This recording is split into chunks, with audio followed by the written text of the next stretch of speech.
मित्रांनो, सकाळी सकाळी 5:30 वाजता उठायचा आपला 5वा दिवस आहे आजचा आणि 5व्या दिवशी आपल्याला तेच फ्रेशनेस कंटिन्यू आहे. कारण की सकाळी 5:30 वाजता उठल्यावर, फ्रेश झाल्यावर माणसाच्या अंगातनी वेगळ्याच पॉझिटिव्ह वाइब येतात. म्हणजे जे दिमागातनी प्लॅनिंग असते ना, ते प्लॅनिंग करण्याचे सकारात्मक वातावरण तयार होते. आणि जेव्हा आपण 8:30, 9, 10 वाजता उठलो ना, तेव्हा तेच कामं करायचा जर विचार आपल्या डोक्यात आला, तर असं वाटते की किती क्रिटिकल आहे बे, हे होईल का, असं तसं.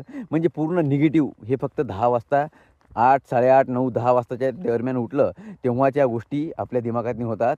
बाकी सकाळी जर 5:30 वाजता उठलं ना, 5:30, 6 वाजता, तर वातावरणातनी एवढी सुंदरता असते ना, एवढं म्हणजे म्हणजे एक नैसर्गिक वातावरण, जसं की मंदिरात आलो बा, एवढी फ्रेशनेस सकाळी असते. तर या गोष्टीचा आपल्याला अनुभव नाही आहे. फक्त 5च दिवस झाले आपल्याला ह्या गोष्टी कंटिन्यू करायच्या आहे. कारण की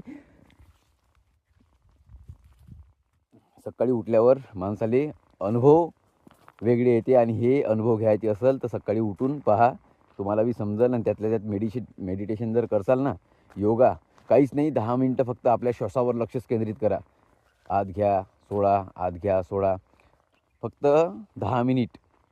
आणि ते नंतर तुम्हाला अनुभव केल्याशिवाय समजणार नाही ह्या गोष्टी. खूप मस्त आहे. आता सकाळी सकाळी उठल्यानंतर आपल्याला वावरातले कामं सुचतात. जसं की उद्या आपल्याला फवारा करायचा याच्यावर, आणि त्यासाठी आपल्याला आज पाण्याची व्यवस्था लावावी लागते, पाणी भरून ठेवावं लागते.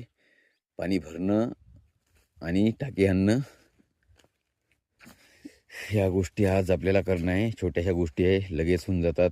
पण सकाळी उठून पहा, सकाळ तुमची फ्रेश राहील, दिवस तुमचा एकदम आनंदात जाईल. अनुभव घेऊन पहा. जर लय काम असेल तर मग नाही होत बरं 5, 5:30 वाजता उठणं, म्हणजे बा